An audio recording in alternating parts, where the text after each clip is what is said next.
ಶ್ರೀಕೃಷ್ಣಾಯ ನಮಃ.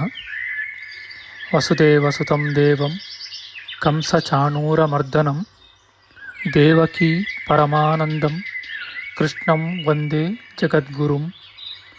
ಬ್ರಹ್ಮಸ್ಥಾನ ಸರೋಜಮಧ್ಯವಿಲಸತ್ ಚೀತಾಂಶುಪೀಠಸ್ಥಿತಂ ಸ್ಫೂರ್ಜತ್ಸೂರ್ಯರುಚಿಂ ವರಾಭಯಕರಂ ಕರ್ಪೂರಕುಂದೋಜ್ವಲಂ ಶ್ವೇತಸ್ರಗ್ವಸನಾನುಲೇಪನಯುತಂ ವಿದ್ಯುದೃಚಾ ಕಾಂತಯ ಸಂಶ್ಲಿಷ್ಟಾರ್ಧತನುಂ ಪ್ರಸನ್ನವದನಂ ವಂದೇ ಗುರುಂ ಸಾದರಂ. ಶ್ರೀಗುರುಭ್ಯೋ ನಮಃ. ಲಂಬೋದರಂ ಪರಮಸುಂದರಮೇಕದಂತಂ ರಕ್ತಾಂಬರಂ ತ್ರಿನಯನಂ ಪರಮಂ ಪವಿತ್ರಂ ಉದ್ಯದ್ದಿವಾಕರ ಕರೋಜ್ವಲಕಾಯಕಾಂತಂ ವಿಘ್ನೇಶ್ವರಂ ಸಕಲವಿಘ್ನಹರಂ ನಮಾಮಿ. ತ್ವಾಂ ದೇವ ವಿಘ್ನದಲನೇತಿ ಚ ಸುಂದರೇತಿ ಭಕ್ತಿಪ್ರಿಯೇತಿ ಸುಖದೇತಿ ಫಲಪ್ರದೇತಿ ವಿದ್ಯಾಪ್ರದೇತ್ಯಗಹರೇತಿ ಚ ಯೇ ಸ್ತುವಂತಿ ತೇಭ್ಯೋ ಗಣೇಶವರದೋ ಭವ ನಿತ್ಯಮೇವ.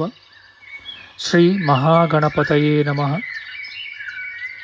ಯಾ ಕುಂದೇಂದು ತುಷಾರಹಾರಧವಳ ಯಾ ಶುಭ್ರ ವಸ್ತ್ರಾವೃತ ಯಾ ವೀಣಾ ವರದಂಡಮಂಡಿತಕರ ಯಾ ಶ್ವೇತ ಪದ್ಮಾಸನ ಯಾ ಬ್ರಹ್ಮಾಚ್ಯುತ ಶಂಕರ ಪ್ರಭೃತಿಭಿಃ ದೇವೈಃ ಸದಾ ವಂದಿತಾ ಸಾ ಮಾಂ ಪಾತು ಸರಸ್ವತೀ ಭಗವತಿ ನಿಶ್ಶೇಷ ಜಾಡ್ಯಾಪಃ. ಶ್ರೀ ಸರಸ್ವತ್ಯೇ ನಮಃ. ವೇದಾರ್ಥತತ್ವವಿಶದೀಕರಣೇನ ಪುಂಸಾಂ ಉಚ್ಚೈರ್ಗತಿಂ ಜಗತಿಯೋ ದಯಾಯ ವಿಧಾತುಂ ರಮ್ಯಾಂ ಪುರಾಣಪದವೀಂ ಪ್ರಣಿನಾಯ ತಸ್ಮೈ ಲೋಕೇಶವೈಭವಪುಷೇ ಋಷಯೇ ನಮಸ್ತಾತ್. ತಸ್ಮೈ ವ್ಯಾಸಾಯ ಮುನಯೇ ಸರ್ವಜ್ಞಾಯ ಮಹರ್ಷಯೇ ಪರಾಶರ್ಯಾಯ ಶಾಂತಾಯ ನಮೋ ನಾರಾಯಣಾತ್ಮನೆ. ಶ್ರೀ ವ್ಯಾಸಾಯ ನಮಃ. ನಾರಾಯಣಂ ನಮಸ್ಕೃತ್ಯ ನರಂ ಚೈವ ನರೋತ್ತಮಂ ದೇವೀಂ ಸರಸ್ವತೀಂ ವ್ಯಾಸಂ ತತೋ ಜಯಮುದೀರಯೇತ್. ಕನಕರುಚಿದುಕೂಲಃ ಕುಂಡಲೋಲ್ಲಾಸಿಗಲ್ಲಃ ಶಮಿತಭುವನಭಾರಃ ಕೋಪಿ ಲೀಲಾವತಾರಃ ತ್ರಿಭುವನ ಸುಖಕಾರಿ ಶೇಷಶಾಯೀ ಮುಕುಂದೋ ಪರಿಕಲಿತರಮಾಂಗೋ ಮಂಗಲಂ ನಸ್ತನೋತು.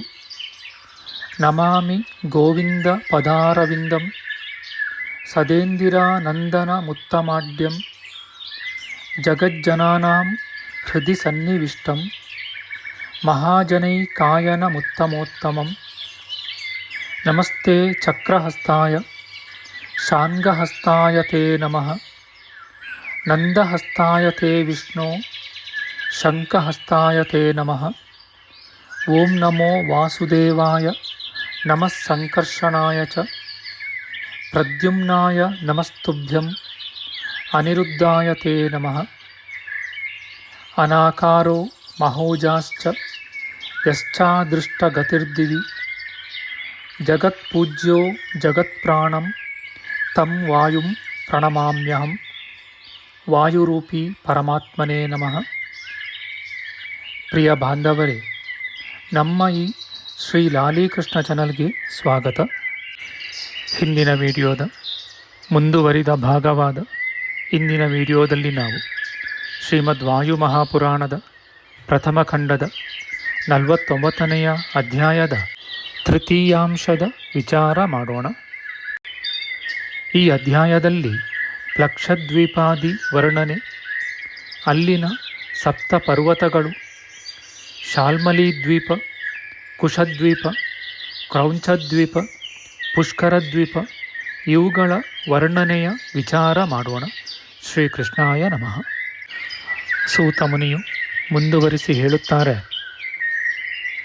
ಕ್ರೌಂಚದ್ವೀಪವು ಕುಶದ್ವೀಪಕ್ಕಿಂತಲೂ ಎರಡರಷ್ಟು ವಿಸ್ತಾರವಾಗಿ ಇರುತ್ತದೆ. ಅದರ ಸುತ್ತಲೂ ಘೃತಮಯವಾದ ಸಮುದ್ರವಿರುವುದು. ಆ ಕ್ರೌಂಚ ದ್ವೀಪದಲ್ಲಿ ಪರ್ವತೋತ್ತಮವೂ ಕ್ರೌಂಚ ನಾಮಕವೂ ಆದ ಗಿರಿಯು ಪ್ರಕಾಶಿಸುತ್ತಿರುವುದು. ಅದೇ ಮೊದಲನೆಯ ಗಿರಿಯು. ಆ ಕ್ರೌಂಚದ ಪಕ್ಕದಲ್ಲಿ ವಾಮನಗಿರಿಯು, ಅದರಿಂದ ಆಚೆಗೆ ಅಂಧಕಾರ ಪರ್ವತವೂ ಪ್ರಕಾಶಿಸುವುದು.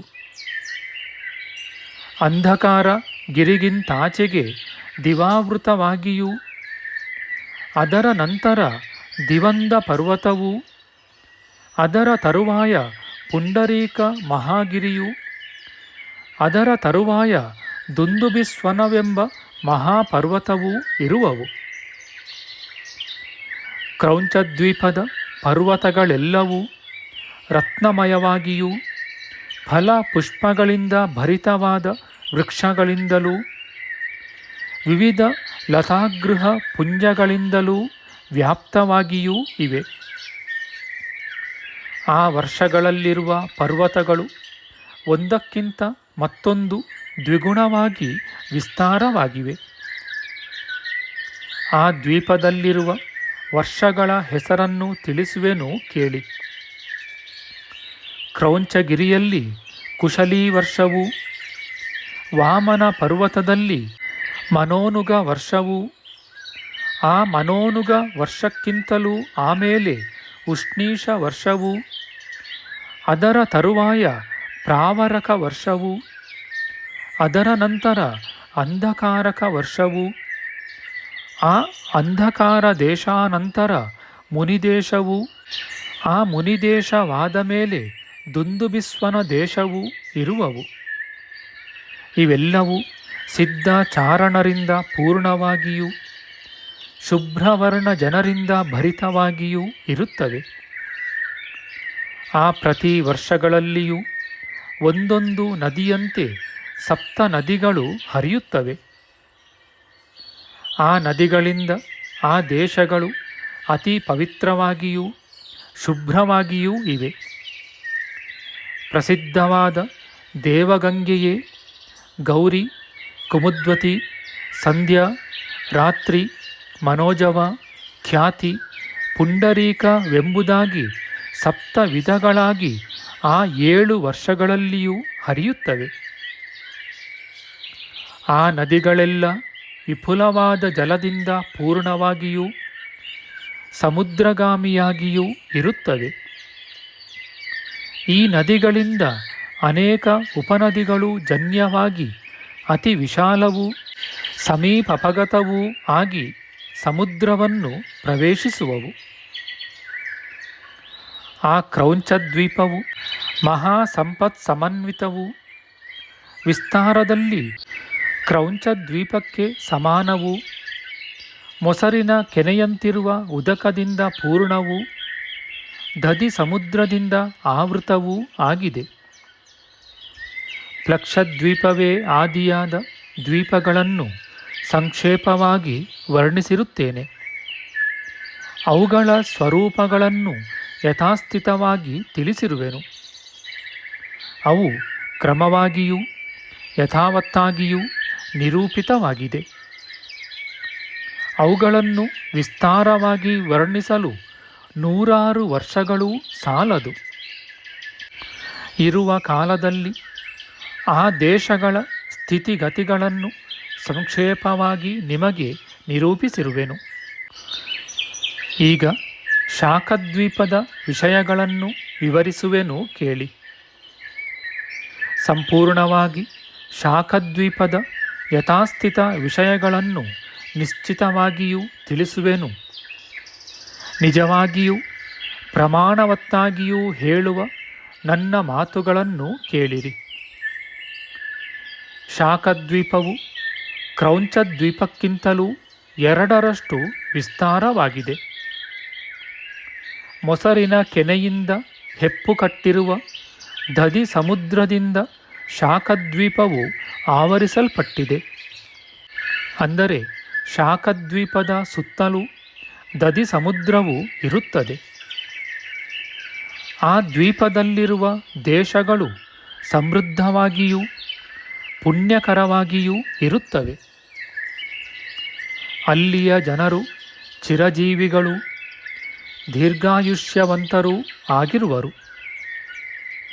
ಅಲ್ಲಿ ದುರ್ಭಿಕ್ಷ, ಮುದಿತನ, ರೋಗ ಇವುಗಳ ಭಯವು ಲೇಷ ಮಾತ್ರವೂ ಇಲ್ಲ. ಆ ಶಾಖದ್ವೀಪದಲ್ಲಿಯೂ ಸಹ ಶುಭ್ರವೂ ರತ್ನರಂಜಿತವೂ ಆದ 7 ಪರ್ವತಗಳಿವೆ. ಅಲ್ಲಿ ಅನೇಕ ರತ್ನಗಳ ಗಣಿಗಳೂ ನದಿಗಳೂ ವಿಶೇಷವಾಗಿವೆ.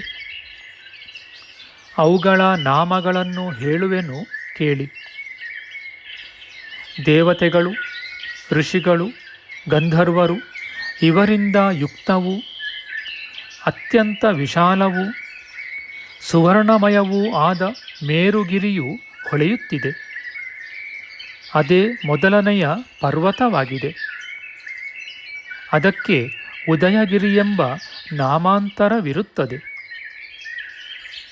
ಮೇಘಗಳೆಲ್ಲವೂ ಅಲ್ಲಿಗೆ ಬಂದ ನಂತರವೇ ಮಳೆಯನ್ನು ಕರೆಯಲು ಶಕ್ತವಾಗುತ್ತವೆ. ಅಲ್ಲಿಗೆ ಬಂದು ನೀರನ್ನು ತುಂಬಿಕೊಂಡು ಹೋಗುತ್ತವೆ. ಅದರ ಪಕ್ಕದಲ್ಲಿಯೇ ಅತ್ಯಂತ ಉನ್ನತವಾದ ಜಲಧಾರವೆಂಬ ಮಹಾಗಿರಿಯು ಪ್ರಕಾಶಿಸುತ್ತಿರುವುದು. ದೇವೇಂದ್ರನು ಆ ಜಲಧಾರಗಿರಿಯಿಂದಲೇ ನೀರನ್ನು ನಿತ್ಯವೂ ತೆಗೆದುಕೊಂಡು ಮಳೆ ಕರೆಸುವನು.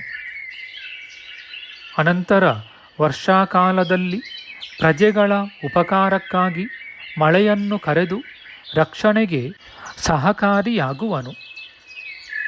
ಆ ಜಲಧಾರಗಿರಿಯ ಸಮೀಪದಲ್ಲಿಯೇ ರೈವತಕವೆಂಬ ಮಹಾಗಿರಿಯು ಸ್ಥಾಪಿತವಾಗಿದೆ. ಅದರ ಶಿಖರದಲ್ಲಿಯೇ, ಅಂದರೆ ಅದರ ಸಮೀಪದಲ್ಲಿರುವ ಆಕಾಶದಲ್ಲಿಯೇ ರೇವತಿ ನಕ್ಷತ್ರವು ಹೊಳೆಯುತ್ತಿರುವುದು. ಆ ಗಿರಿಯು ಬ್ರಹ್ಮದೇವನಿಗೆ ಅತಿ ಪ್ರಿಯವಾಗಿದೆ. ಅದರ ಪಕ್ಕದಲ್ಲಿಯೇ ಅತಿ ಮಹತ್ತೂ ಶ್ಯಾಮವರ್ಣವೂ ಆದ ಶ್ಯಾಮಗಿರಿಯು ಇರುವುದು. ಆ ಪರ್ವತದಿಂದಲೇ ಪೂರ್ವದಲ್ಲಿ ಸೃಷ್ಟರಾದ ಪ್ರಜೆಗಳು ಶ್ಯಾಮವರ್ಣರಾಗಿರುವರು.